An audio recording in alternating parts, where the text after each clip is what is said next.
Love that. Austin French and Good Feeling on Vision Christian Radio. This is 2020 and Phil Edwards sitting in for Neil Johnson today at 11 past 11 in New South Wales, Victoria, and also in Canberra, which is where I understand my guest is right now, Wendy Francis, who is the Acting Managing Director of the Australian Christian Lobby. And for disclosure, so you're aware, she's also Director on Vision's board. Good morning, Wendy. How are you? I'm good, Phil. We're both in acting positions today. Yes, we could be actors together, as I fill in for Neil at this end. And we can. And firstly, how are things? You are in Canberra at the moment, right? I am in Canberra. Is it getting chilly in Canberra yet? Well, today it's looking quite overcast, but I understand that yesterday I came down last night, and I understand yesterday was quite hot. But yeah, the trees are just starting to turn that yellow. Yes. So. Something that certainly Queenslanders don't get are those seasons. So it's very beautiful when the seasons are so spectacular. Yeah, absolutely glorious when the trees start to turn, the poplar trees and all of that, and they lose their leaves. It's a lovely time of the year.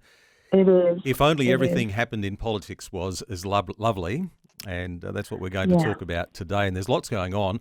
Let's turn our thoughts to the New South Wales State Election. That's only a few days away, and as you tend to hear in these kinds of things, the politics on both sides are ramping up of what we're going to do that's great. Are there some things that they're doing that are great and maybe some not so great? What's your take on it?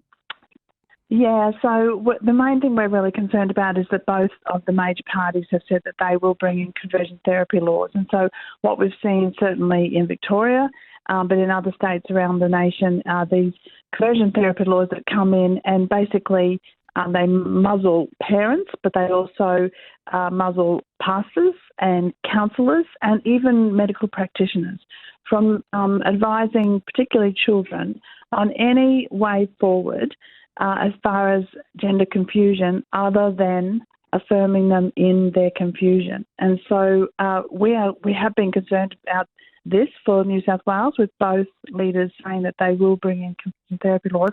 So we're working really hard with them to, I guess, minimise the extent to which they bring in these laws, but also one of our focus has just been on the upper house to get people elected in the upper house who will be able to vote against restricting parents and church leaders' rights to speak the truth to their children. So our campaign has been largely focusing on the upper house, and this is one of the big reasons. Yeah. And the upper house has played a crucial role, and particularly those who've held the balance of power. Fred Knoll, most notably, over, I don't know how long now that he's been in Parliament. It's been decades. But he's retiring, and there's a lot that's kind of either up for grabs or at stake in the upper house this time around, isn't there, in New South Wales? There really is. And in the upper house, you can get elected even on a small number of votes, and a lot of it goes to the preferencing as well. But all eyes for us have been on Lyle Shelton, because in a miracle, he drew, when you draw where you're going to be on the voting slip, he's drawn number 1A, like the column number 1. And so that's incredibly exciting, because there is a certain degree of people who walk in and say, I'm just going to go number 1. So we're excited about that, but it also makes sure that people see where he is, because sometimes when you want to vote for somebody and you go in and there's this big long, you can't even find them, but people will be able to find him straight away. So we'd be excited to see Lyle elected, but we're also pretty excited about the One Nation chances as well. So Mark Latham has, in the past, and certainly in the past Parliament, he's introduced bills that would protect parents' rights to bring up their children according to their own beliefs. And so we would love to see him re-elected. And it's possible that he would get in with another couple of his colleagues, which would be amazing too, because this Legislative Council, this upper house, has the potential to block what we would see as dangerous new legislation. And they also have the opportunity to introduce new bills to Parliament. So there is great power in that upper house. I find it fascinating, people like Mark Latham or Lyle Shelton and others who you might say are perhaps outliers, even on the national scene. You've got people like Bob Catter and others that tend to be disruptors. Is that a good way to describe them? They seem also to be pretty well, people of strong convictions. Might not agree with all of those convictions, but they're very strong in their convictions. Absolutely. And it's interesting, isn't it, because Mark Latham isn't a Queenslander, but a lot of the outlying type of politicians, the ones who do make a bit of a fuss, are often from Queensland as well. That's where you are, Phil. Hanson's another one. Yeah, that's right. Clive Palmer, some of these people who just made a really big splash. And they say what they really think, and Australians seem to respond to that. But Mark Latham has been a big surprise, I think, in the Conservative world because he's just he thinks very logically. He's one of these people who I think aligns himself to values of the kingdom, but hasn't actually entered the kingdom himself. So he's not a person of faith himself. But he does see the values of the kingdom as being so incredibly logical and good for the flourishing of Australia. And so that he aligns himself to those values. Of course, then you've got Lyle Shelton, who is, a really godly man. So, yeah, it's going to be very interesting, and we certainly encourage people to vote very carefully and prayerfully. We do have an election info page on the ACL website that people can go and they can see the voting records of people. There's some videos there, and there's resources just to help them make an informed decision. Pre-poll has already started, so there are a number of people who are, I know, manning pre-poll at the moment and really praying that we will get some of these outliers, as you say, elected. And a key word you said there, I think, is actually flourishing, because it's the difference between a flourishing society and looking after the needs of small elements of that society. They're both really important, but we tend to want to think very much black and white, like there is an answer that is 100% correct on either side. But we have to make sure that we do things and elect people who will be thinking big picture, but at the same time are also thinking about the little guy, the ones who are perhaps maligned, but not making decisions in our society as a whole based on minorities, which sadly, to my view, that seems to be where a lot of politics is at these days. Yeah, exactly. And what we're seeing is that big decisions are being made to cater for a small group of very, very loud minor groups. And so the everyday Australian who is taking their kids to sport on the weekend and too busy to really worry about politics, sometimes they get left behind because they're not actually engaging themselves politically because they're too busy doing life. So I totally get. But we actually need those people to be engaged because otherwise, I think it was John Howard or one of those sort of men who said the silent majority, if they don't start speaking up, they're not going to be a majority for much longer. So we can't afford anymore to sit back and just think, well, common sense will take over. This is why someone like Mark Latham has been so good in the Parliament, because he speaks common sense. Yeah. Well, there's if you want to learn any more about what's happening there, you guys have got an election candidate forum that's happening tonight. Is it being streamed online? No, I don't think that one is. It's a live one. It's in Liverpool. We've got Lyle Shelton there and Tanya Mahalik, who's one of the One Nation ones. So we've been moving them around the state a bit and going to different places with live forums. We did have an online forum. This one, there is a link to RSVP, so I encourage people to go and have a look on the ACL website just in case there is going to be a live section of that too. But at the moment, as far as I know, it's you've got to be there to hear that one. But anybody who is anywhere near Liverpool in New South Wales, get there because it will be a really good night. And although we're talking about largely state-based issues this morning, doesn't matter where you are around Australia, these do spill over and affect all of us. So I think it's important that we lean in and understand what's happening around the nation, and also to pray is an important thing. Let's cross the border now, go a little north into Queensland, where the Palaszczuk government is being fairly quiet in the way that it's rushing through some changes to a new telehealth abortion service in Queensland, which has certainly got your attention as a very dangerous thing. This is the first I've heard of this, Wendy, by the way, and so I'm sure there'll be others in that same boat. What's actually happening? Yeah, so I'm not surprised it's the first you've heard of it because, again, they are trying to rush it through. They do have the numbers, but they're trying to do this with as little fanfare as possible because what they are doing is a very dangerous move for women in rural areas particularly. And in Queensland, we have a lot of communities that are mainly Indigenous and, again, really dangerous for Indigenous communities. So they're wanting to put through a telehealth abortion service. And, I would say from the outset, abortion by telehealth is not healthcare. This is not healthcare. This is legalising do-it-yourself at-home abortions. So we've got, we used to talk about how terrible at-home abortions were. We are legalising at-home abortions using putting women at risk, but using a controversial drug. It's RU486. And no in-person medical consultation. So we're making abortion obviously more prevalent and more dangerous for women. What this will do will allow women to take abortion drugs without any proper medical supervision. We know that in many instances there's a high percentage, a reasonable percentage of women who take this drug and have to have ongoing care because it doesn't actually do what it's supposed to do. And so it's a dangerous drug. Any drug that's going to cause the death of something inside you, obviously, it's a poison, it's going to be dangerous. Yeah. And so we're legalising a dangerous drug for women to end their pregnancies and basically saying this is really easy.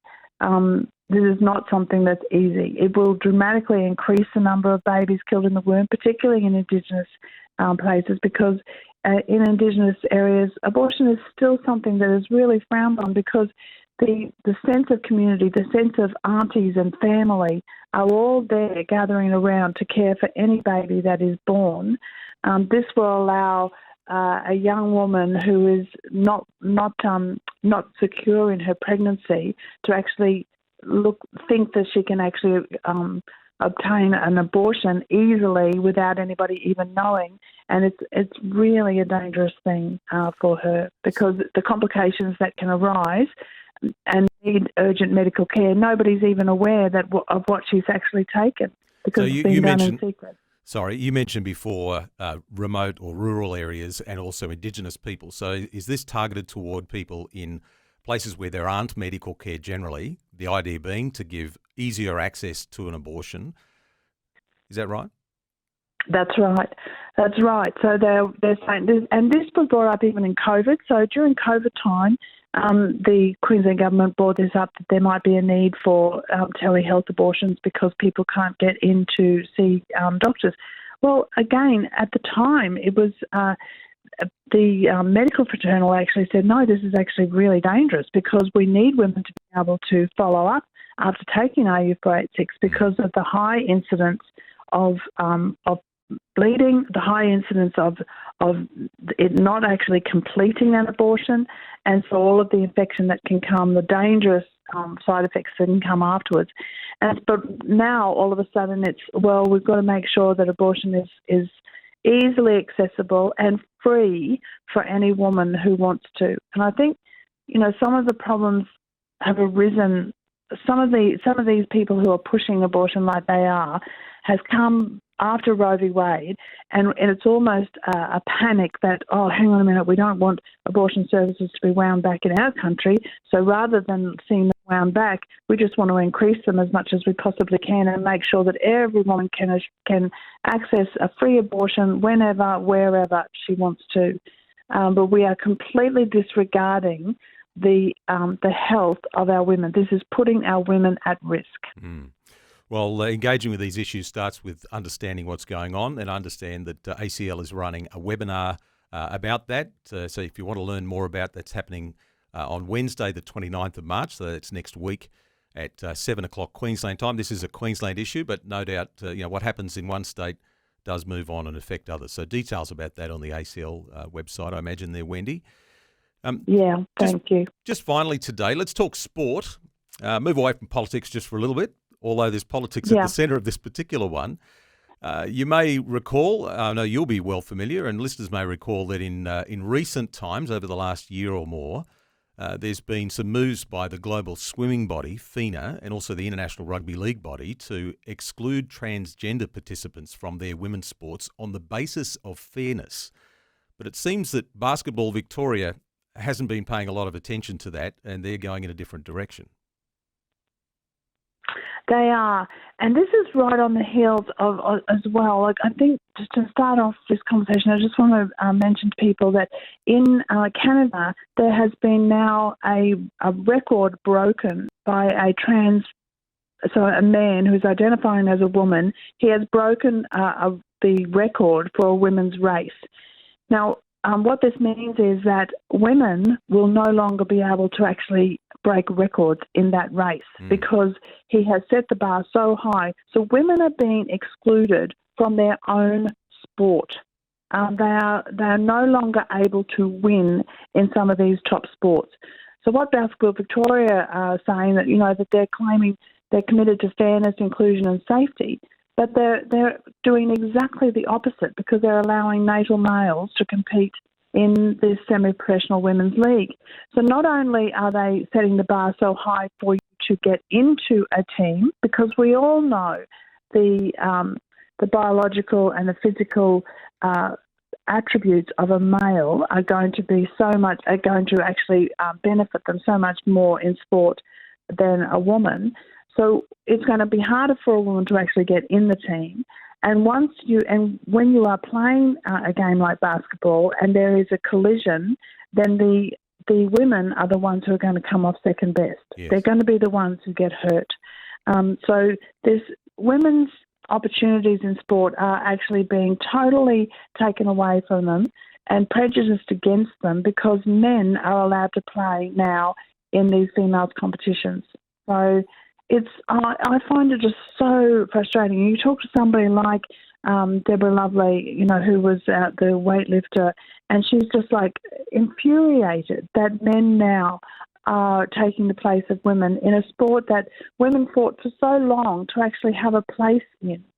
And yet now we have men who definitely have physical advantage over females, and so their size, their strength, their speed, their agility. It's why we have separate tennis competitions, so it's not safe and it's not fair for males to be allowed to compete against females in this way. And it's certainly, inclusion is a ridiculous word to use because we're certainly not including women anymore when we actually say, in terms of inclusion, we've got to include men, who then deter female athletes from even pursuing a career because they just think, well, I'm not going to even be able to make it on the team.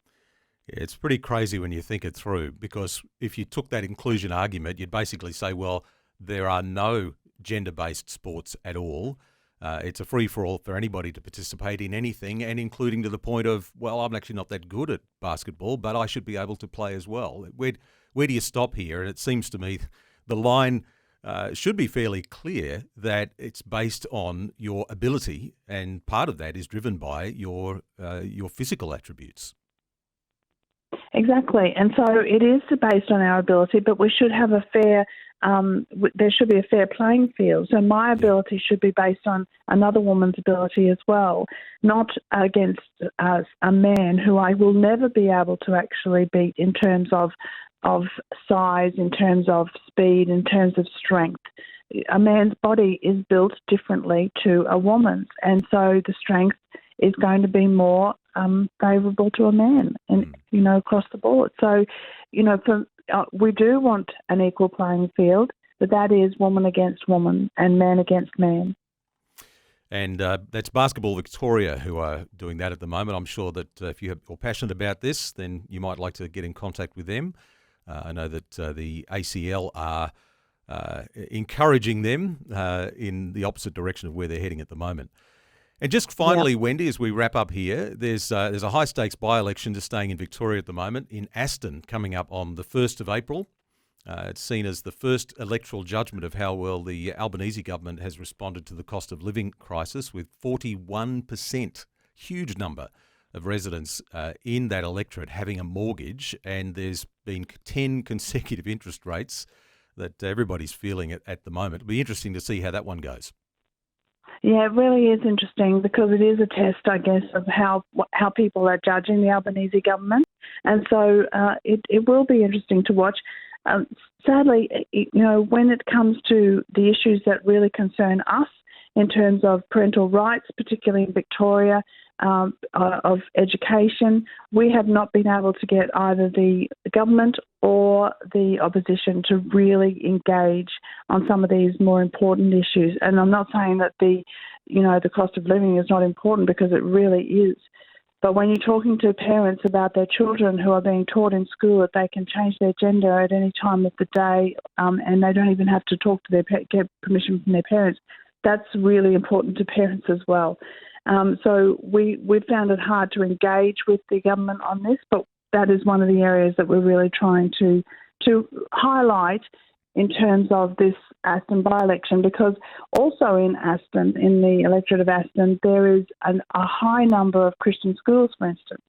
And so at the moment, the ability for Christian schools to hire teachers and staff that will adhere to their religious ethos, that's under threat. And so we're asking those questions of each of the candidates as well. Do you support Christian schools being able to hire people of their faith? And those are important questions too. Unfortunately, those are losing ground at the moment, but ACL is committed to really pushing strong on the ability for Christian schools to continue to work within a community of faith. Mm. Wendy Francis, as always, good to talk, and thanks for the update. Thanks, Phil. Appreciate it. That's Wendy Francis. She's the Acting Managing Director of the Australian Christian Lobby.